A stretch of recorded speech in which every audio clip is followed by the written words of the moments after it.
Hello दोस्तों, एक बार फिर से आप सबका मेरे इस यूट्यूब चैनल पर स्वागत है।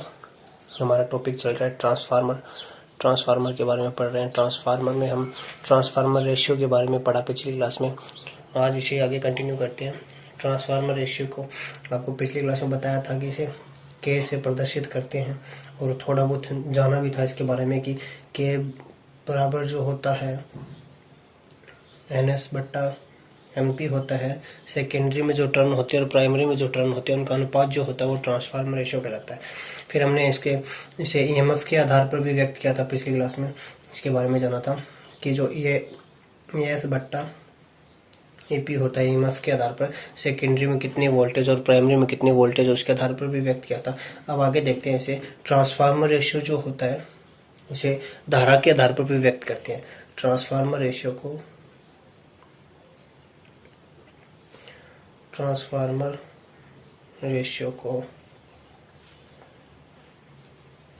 धारा के आधार पर भी व्यक्त करते हैं।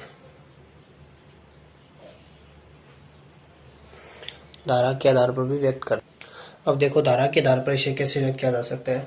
हम जब आदर्श ट्रांसफार्मर की बात करते हैं, एक आदर्श ट्रांसफार्मर के बारे में देखें तो आदर्श ट्रांसफार्मर के बारे में हमने पढ़ा था कि उसमें जो क्षतियां होती है, जो लॉस होती है, वो शून्य होती है, और जो आउटपुट होती है वो इनपुट के बराबर होती है। आउटपुट और इनपुट का जो अनुपात होता है वो बराबर होता है। आदर्श ट्रांसफार्मर में पढ़ा था। तो जब आदर्श ट्रांसफार्मर में क्षतियों का मान शून्य होगा तो पावर लॉस भी क्या होगी? शून्य होगी। ठीक है, तो जो प्राइमरी में पावर होगी वही सेकेंडरी में पावर होगी। दोनों क्या होगी? बराबर होगी। आदर्श ट्रांसफार्मर की बात करें, प्राइमरी की जो पावर है वो सेकेंडरी की पावर है वो बराबर आदर्श ट्रांसफार्मर में। अब इन दोनों चीजों को बराबर रखते हैं। प्राइमरी पीक पावर जो होती है उसका क्या सूत्र होता है? V/I होता है। पावर जो होता है वो V/I होता है। V को मैं इसे प्रदर्शित कर रहा हूँ, एक ही बात है। EMF V/I होता है पावर। और हम बात कर रहे हैं प्राइमरी पावर की, तो ये प्राइमरी का V हो गया और ये प्राइमरी की धारा हो गई। ये पावर का शक्ति ज्ञात करने का सूत्र होता है। इसको मैं इस तरह से रख लेता हूँ, प्राइमरी की पावर बराबर सेकेंडरी की पावर को मैं इस तरह से भी कह सकता हूँ। पावर का सूत्र रख दिया यहाँ पे V/I। प्राइमरी की वोल्टेज और प्राइमरी की धारा बराबर मैं कह सकता हूँ सेकेंडरी की वोल्टेज और सेकेंडरी की धारा। इस तरह से ये एक ही बात है। ये जो बात है वो इस तरह से भी कह सकता हूँ मैं इस सूत्र के माध्यम से। तो आगे देखो, जब ये दो चीजें बराबर में हैं तो इनका वज्र गुणा करते हैं। देखो किस तरह से एक दूसरी चीज को गुणा करके एक नया सूत्र तैयार करते हैं। प्राइमरी की जो धारा है, इधर धारा को इस तरफ ले आएंगे। जो सेकेंडरी की धारा है वो वोल्टेज की गुणा में है, तो गुणा में है तो इसके बट्टा में आ जाएगी, इसके भाग में आ जाएगी। सेकेंडरी की धारा बराबर है, ये सेकेंडरी का वोल्टेज इस तरफ रह ही जाता है। सेकेंडरी का वोल्टेज इस तरफ रह गया तो ये सेकेंडरी की जो सेकेंडरी का जो EMF है, प्राइमरी का जो EMF है वो इस तरफ आ जाएगा, इसके भाग में। इस तरह से धारा के आधार पर भी ट्रांसफार्मर रेशियो जो होता है वो व्यक्त हो जाता है इस तरह से। IP जो होती है तो प्राइमरी की धारा बट्टा सेकेंडरी की धारा बराबर सेकेंडरी का EMF, प्राइमरी का EMF दोनों बराबर होते हैं। इस तरह से अभी तक जो ट्रांसफार्मर रेशियो जो होता है उसका जो संपूर्ण जो सूत्र होता है वो इस तरह से बन जाता है कि प्राइमरी की धारा बटा सेकेंडरी की धारा बराबर सेकेंडरी का EMF बटा प्राइमरी का EMF बराबर सेकेंडरी में टर्नों की संख्या बटे प्राइमरी में टर्नों की संख्या। ये ट्रांसफार्मर रेशियो का क्या बन जाता है? फॉर्मूला बन जाता है। आगे देखते हैं, ट्रांसफार्मर रेशियो जो होता है उसको एक आधार पर दूसरे आधार पर भी व्यक्त किया जा सकता है। अभी तक हमने ट्रांसफार्मर रेशियो जो होता है उसको टर्नों की संख्या के आधार पर व्यक्त किया, EMF के आधार पर व्यक्त किया, फिर धारा के आधार पर भी इसको व्यक्त किया। अब देखते हैं ट्रांसफार्मर में जो इम्पीडेंस रेशियो क्या होता है। इम्पीडेंस यानी कि प्रतिबाधा रेशियो क्या होता है ट्रांसफार्मर में, वो देखो। हमने अभी पढ़ा था कि जो प्राइमरी की जो पावर होती है वो सेकेंडरी की पावर के बराबर होती है। आदर्श ट्रांसफार्मर में ये कंडीशन देखी थी हमने। तो अभी सूत्र को पिछले धारा का रेशियो के आधार पर तो हमने इस तरह से व्यक्त किया था इसे कि जो पावर का जो सूत्र होता है V/I होता है, और सेकेंडरी के प्राइमरी की पावर होगी, ये सेकेंडरी की पावर होगी। इस तरह से इसको शो किया। अब जो पावर का जो सूत्र होता है उसको धारा के आधार पर देखते हैं किस तरह से होता है। वो वोल्टेज के आधार पर था। पावर ज्ञात करने का एक सूत्र और होता है, I² R होता है। आई स्क्वायर आर होता है, लेकिन यहाँ पर हम आर नहीं लिखेंगे, जेड लिखेंगे। जेड क्यों लिखेंगे? प्रतिबाधा ज्ञात कर रहे हैं, प्रतिबाधा भी तो प्रतिरोध की तरह ही होती है, प्रतिबाधा विरोध ही करती है धारा का।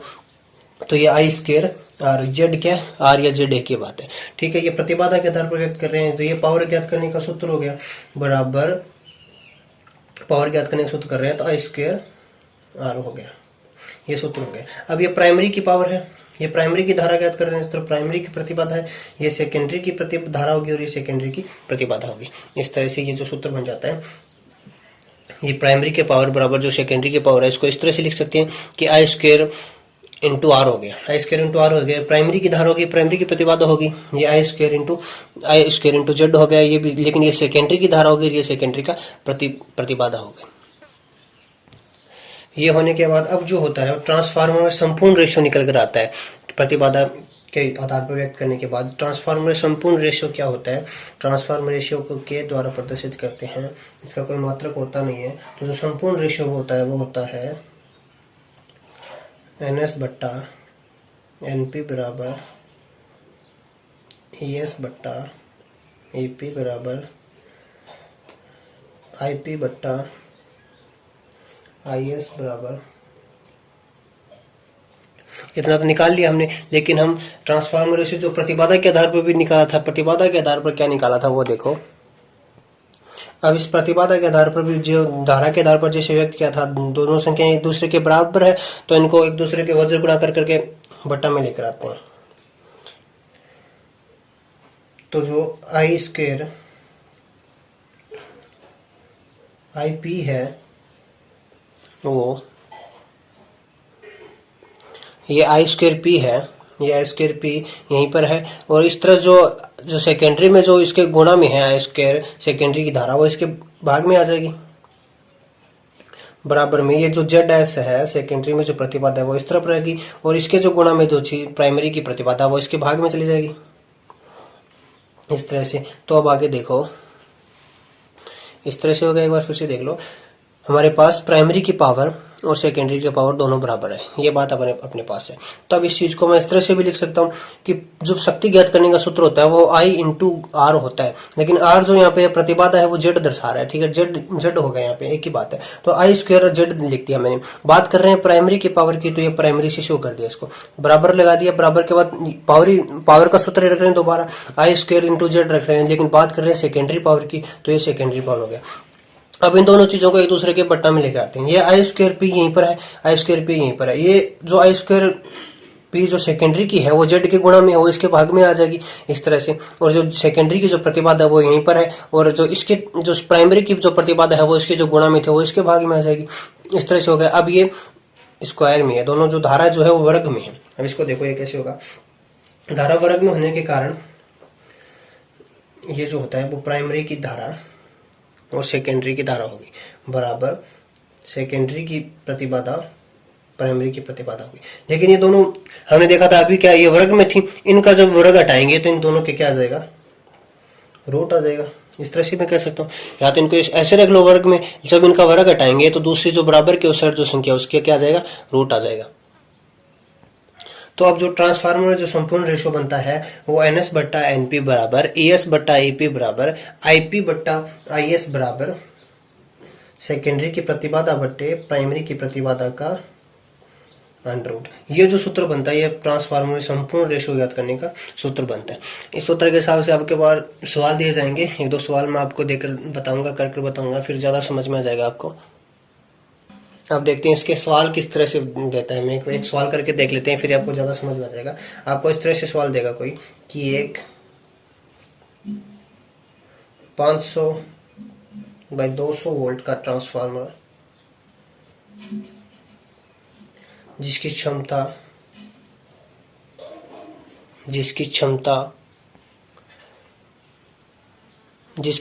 50 kVA है, सेकेंडरी में 250 टर्न है, तो निम्न की गणना करो। ये सवाल है इस तरह से कि एक 500 बाई 220 वोल्ट, यानी कि प्राइमरी में कितने वोल्टेज है 500, और जो सेकेंडरी में कितने निकाल रहा है 200 वोल्ट निकाल रहा है। यानी कि सीधी सी बात है, ये जो ट्रांसफार्मर वो स्टेप डाउन प्रकार का ट्रांसफार्मर, ठीक है, जिसकी क्षमता दे रखी है 50 kVA क्षमता दे रखी है। हमें आगे दे रखा है कि सेकेंडरी में 250 टन दे रखे हैं, तो अपने को निम्न की गणना करिए। आगे देख रहे हैं किस किस चीज की गणना करिए कि प्राइमरी में जो टर्न कितने हैं उनकी गणना करनी है। एनपी का मतलब यही हो गया, और आईपी का मतलब हो गया प्राइमरी की धारा ज्ञात करनी है और सेकेंडरी की धारा ज्ञात करनी है। ठीक है, एक बार ये सवाल देख लो, एक सवाल आप फिर करके बताना मुझे, एक मैं बता देता हूँ आपको। अब हमें क्या क्या दे रखा है वो देख लेते हैं एक बार। हमें दे रखा है प्राइमरी में ईएमएफ कितना दे रखा है, 500 वोल्ट दे रखा है प्राइमरी का ईएमएफ। सेकेंडरी का ईएमएफ भी दे रखा है, हमें कितना दे रखा है, 200 वोल्ट दे रखा है। ये प्राइमरी का होगा ना, ये प्राइमरी का 500 और सेकेंडरी का 200 दिखा रखा है ना इसे, इस तरह से। ठीक है, आगे हमें दे रखा है सेकेंडरी में टर्नों की संख्या दे रखी है, 250 टर्न दे रखे हैं सेकेंडरी में। हमें आगे इन चीजों के बारे में ज्ञात करना है, तो देखो क्या है। अब कैसे निकालें इस एंड प्राइमरी में टर्न कैसे निकालें, प्राइमरी की धारा कैसे निकालें और सेकेंडरी की धारा कैसे निकालें। अपने पास ट्रांसफार्मर रेशियो का एक सूत्र है, वो आप जानते हो क्या है, एनएस बट्टा एनपी दे रखा है अपने पास, ईएस बट्टा ईपी दे रखा है, आईपी बट्टा आईएस दे रखा है। इस तरह से सूत्र है अपने पास ट्रांसफार्मर रेशियो का।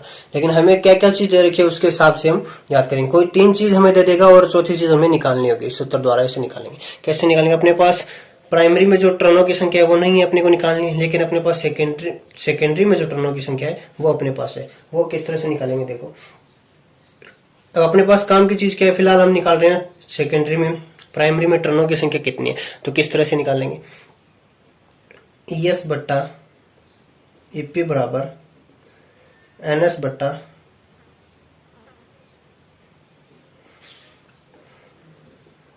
एनपी, इस तरह से हो गया ये सूत्र। ठीक है, हमारे पास सेकेंडरी में वोल्टेज दे रखी है, कितनी दे रखी है, 200 वोल्ट दे रखी है। प्राइमरी में वोल्टेज दे रखी है 500 वोल्ट। सेकेंडरी में टर्न दे रखे हैं 250। अपने को प्राइमरी में टर्नों की संख्या ज्ञात करनी है। इस तरह से हो गया है। अब इन दोनों चीजों आपस में वज्र गुणा कर लेंगे इस तरह से। ठीक है, तो वज्र गुणा करेंगे तो ये आ जाएगा 200 इंटू एनपी,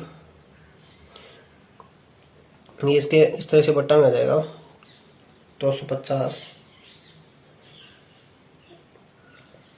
इंटू, इसे देखो ये हो गया, इसको वज्र गुणा करेंगे तो ये हो गया 500 इंटू 250 बराबर में ये हो गया 200 इंटू एनपी। ठीक है, हमें एनपी ज्ञात करना है, एनपी ज्ञात करना है तो ये एनपी हो गया बराबर, ये एनपी के गुणा में 200 तो इसके भाग में चला जाएगा, 500 इंटू 250 बट्टा 200। तब इसको काट करके निकालो कितना आएगा देख लो, 2 शून्य से 2 शून्य कैंसिल हो गए, ये 2 से ये इस तरह से हो गया। 25 को 5 से गुणा करेंगे 125, ये शून्य, ये 1250 को 2 से डिवाइड करेंगे तो अपने पास जो आएगा वो 625 टर्न आ जाएंगे। ये आ गई सेकेंड जो है वो प्राइमरी में टर्नों की संख्या कितनी है। सेकेंडरी में टर्नों की संख्या हमें दे रखी थी 250 और हमने जो है वो प्राइमरी में टर्नों की संख्या इस तरह से निकाल ली, 625 आ गई। अब आगे देखते हैं प्राइमरी की धारा और सेकेंडरी की धारा किस तरह से निकालेंगे। तो हमें दे रखा है, हमें ट्रांसफार्मर की क्षमता दे रखी है, यानी कि उसकी जो पावर का मान वो दे रखा है, वो दे रखा है 50 केवीए दे रखा है, 50 केवी दे रखी है पावर की ट्रांसफार्मर की क्षमता दे रखी है। तो हमें धारा ज्ञात करनी है प्राइमरी की और सेकेंडरी। तो आई बराबर एक सूत्र होता है, पी बराबर एक सूत्र होता है, वी इंटू आई होता है, लेकिन मुझे आई चाहिए तो आई बराबर हो जाएगा पी बट्टा वी, आई बराबर पी बट्टा वी हो जाएगा। तो हम ज्ञात कर रहे हैं प्राइमरी की धारा, प्राइमरी की धारा ज्ञात करेंगे तो जो पावर है वो दे रखी है 50 केवी, 50 केवी इंटू 50 इंटू 1000 हो गया, केवी का मतलब के का मतलब 1000 होता है। और वोल्टेज हमें दे रखी है, प्राइमरी की ज्ञात कर रहे हैं तो प्राइमरी की वोल्टेज हमें दे रखी है 500 वोल्ट। तो ये हो जाएगा 2 शून्य से 2 शून्य कैंसिल, जो धारा आएगी प्राइमरी के अंदर ये 5 से 5 कैंसिल, 100 एम्पियर धारा आ जाएगी प्राइमरी के अंदर।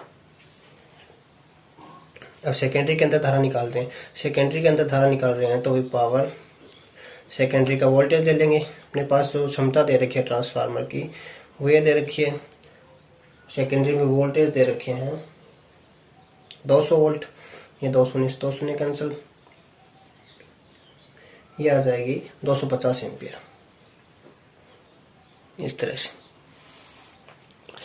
से आ गया समझ को। एक बार अगर समझ में नहीं आया तो एक बार दोबारा से देख लेना इस वीडियो को। ट्रांसफार्मर रेशियो के आधार पर व्यक्त किया है, मैंने इस सवाल को निकाला है। किस तरह से मान दे रखे हैं वो सूत्र ध्यान में रखना आपको। अभी एक सवाल मैं आपको देता हूँ, आपको करके बताना, उसका आंसर मुझे कमेंट में करके बताना। एक सवाल देता हूँ आपको कि एक ट्रांसफार्मर की प्राइमरी में टर्नों की संख्या 2500 तथा सेकेंडरी में टर्नों की संख्या 8000 है। सवाल क्या है कि एक ट्रांसफार्मर की जो प्राइमरी में टर्नों की संख्या है वो 2500 है, 2500 है, और सेकेंडरी में जो टर्नों की संख्या है वो 8000 है। वह प्राइमरी में ईएमएफ का जो मान है वो 11 केवी है। वह प्राइमरी जो धारा का मान दे रखा है वो 900 एम्पियर दे रखा है। तो हमें निम्न की गणना करनी है। हमें किस चीज की गणना करनी है वो देखो। सेकेंडरी में ईएमएफ का मान कितना है वो बताना है आपको, और जो सेकेंडरी में धारा कितनी है वो भी बताना है आपको। ये सवाल आपको करके बताना है। इसका जो आंसर है मुझे कमेंट में जरूर देना। जिस किसी को ना आए तो मुझे दोबारा से जरूर पूछ लेना। आज की वीडियो में इतना ही। आज की क्लास हम यहीं पर खत्म करते हैं। इसका आगे का टॉपिक अगली क्लास में पढ़ेंगे। इस सवाल को हल करने की कोशिश जरूर करना। ओके दोस्तों, धन्यवाद आपका।